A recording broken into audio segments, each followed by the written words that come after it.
live environment. Yeah, this. Oh God. Oh, this is so good. this is great. I got my own little TV. This is perfect. Yeah, I got it all. Adam's doing a fantastic job so far. It's been really good. So first of all, you're actually playing this right now. Yeah. That's right. And I do want to emphasize how beautiful this game is. Oh, thank you. But yeah, Brian, tell me a little bit about what you guys want to show us this evening. So I think, I mean, the big thing is, again, you know, I think that part of the Spider-Man fantasy is to swing around New York City and, you know, to have, you know, not only just a great story, but have a bunch of different activities in that world. And we want to, you know, give people who attend E3 an opportunity to experience that. So, you know, obviously it's a big narrative-driven experience, but at the same time, part of that superhero fantasy, especially that Spider-Man experience, is living within New York City and seeing that. So, you know, Adam is he's one of our combat pro players because he's a combat designer, and again, he's just showing off some really awesome stuff that as you get better with the game, obviously, you know, we wanted to have a pick up and play feel, but at the same time have a level of mastery and to really show off the improvisation that we've really been talking about a lot since we announced the game. I'm digging this, like sticking dudes to walls and to the floor and stuff. That looks really, really satisfying. I mean, I think the thing that's been really fun in these last, you know, I would say last 6 months since we got back from the holiday break was every week I feel like I'll take the game home or I'll be playing one night and then I'll come in and say, wow, guys, I didn't know you could do that. So I think there's a lot of that, there's that sandbox nature to it as well. So, I mean, obviously you can, you know, we're going to teach you mechanics, but we want you to experiment with, you know, his acrobatics, his webs, his gadgets, his suit powers. So combining all that stuff really allows for a lot of different gameplay and a lot of, you know, Spider-Man's a very expressive character, and we want players to be able to express that, whether it's in traversal or in combat. It's gorgeous. These animations, these animations are just blowing my mind. Your studio has kind of been renowned for character animation and for, you know, just fluid motion. I mean, did you guys take a lot of lessons from your previous games and really like hone in on those when you were developing? I mean, I think animation's definitely been one of the hallmarks of our company. You know, from Spyro to Ratchet to Sunset Overdrive. Yep. And I mean, you know, I remember when the Sunset Overdrive reviews came out, one person actually wrote, it would be great to see Insomniac make a Spider-Man game. And I was like, see, we should make it. See, and you waved your phone around to the whole studio. Exactly. We took that kind of mentality and we just injected our personality, but also, you know, what do people want, desire from a Spider-Man experience. So, you know, what was really great is I remember probably around the end of the year, end of last year, someone wrote an article about the top things they want to see in Spider-Man.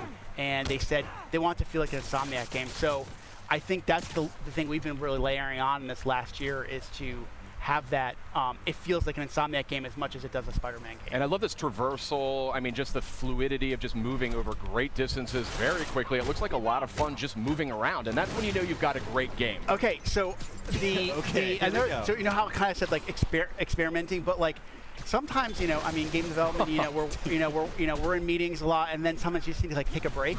And what I used to find myself doing was just swinging around New York City. It was almost like therapeutic. It's just kind of like when I play other games, I just walking or running or even taking a car. It feels so more natural now just to swing around like Spider-Man. So it's definitely one of those things that has that, again, just like combat, that pick and play feel, but we want players to have a level of mastery as they play and get What better. was that? Hold on a second. Okay. Very interesting what you're saying there. So like I said, so Adam showed off, I think he showed off the tripwire, or it's basically a gadget that you can either attach to a piece of geometry and the enemies walk by, they'll get like grabbed and sucked back, but you can also attach it to an enemy, and if an enemy walks by, they kind of slam into each other. That is amazing. This is so cool. What's this focus meter about? Yeah, so the focus meter is basically, there's kind of a risk reward. As you build focus, you can use it to heal. Sid's having a religious experience. It just looks incredible. Okay, thank you. The team works really, really hard on it, really, really hard. Clearly. And the idea is the focus is kind of a way to, it's a risk reward. Like I said, you can either heal yourself or you can kind of, if you fill up the bar a certain way, you can actually pull off a finishing move. So, you know, as you play the game, you can kind of say, well, do I want to maybe heal myself real quick, or do I want to wait for that really extravagant move to kind of take the guy out instantly? Got it. Brian, a question for you is, obviously Spidey has, with his experience being under the mask for so many years now, in 8 years. Story, 8 years, Thank you. You got to be precise. I got it. One of the first questions I get is like, is it an origin story? I'm like, no. That was like, after we decided that the webs were definitely attached to the buildings, we decided it's not going to be an origin story. But you know, back to the combat, I mean, Spidey's experience, he has access to a lot of different techniques and technologies. How do you balance out his experience with the fact that you don't want to overwhelm a player with options, right? You want to make it approachable. You know, I really, that comes down to our combat team, our traversal team. Like and this guy right designers, here. like Adam, and really going, okay, you know, kind of handing that stuff out over the course of the game, you know, finding those right spots where you kind of, okay, we're going to teach you how to punch and how to kick and how to punch guys up in the air and use your webs. But then we layer on things like gadgets and then the suits and the suit powers. And it's kind of giving over time. If we just, you know, one thing with something like E3, you know, we want you to feel great, right? But there's a lot to learn really quickly. So just, you know, normal course development, we kind of find those spots in the game where it makes most sense to teach those mechanics. And then as the game goes on, we want you to master those because the game's only going to get harder. Yeah, absolutely. Sid, That's what do you great. think? I got to say, this game is Beautiful, looking right? absolutely gorgeous. This is, I mean, it was looking spectacular to begin with, but this is on a totally different level. And I can just we're see seeing that so much. I can see that polish, though. That's the thing, and that's what comes out in that final few months of development. Yeah, I mean, if you guys watched the press conference, right? Sure. You saw all those games, those first-party games, and they all have a level of polish. And to be in a press conference with the likes of a Naughty Dog, a Sucker Punch, Kojima Productions, we are very honored to be, and we know there's a certain level of polish that people expect from a PlayStation game, especially a first-party game. So we want to be considered right up there. Well, And not to mention also from the Marvel, you know, Marvel Of fans course. expect to have that perfect experience. of course. May I just ask real quickly, you know, as we're starting to wind down here, from a personal perspective, I mean, what's it like for you and for the team to be able to kind of look up at the big screen and see your game after all that time, all that work?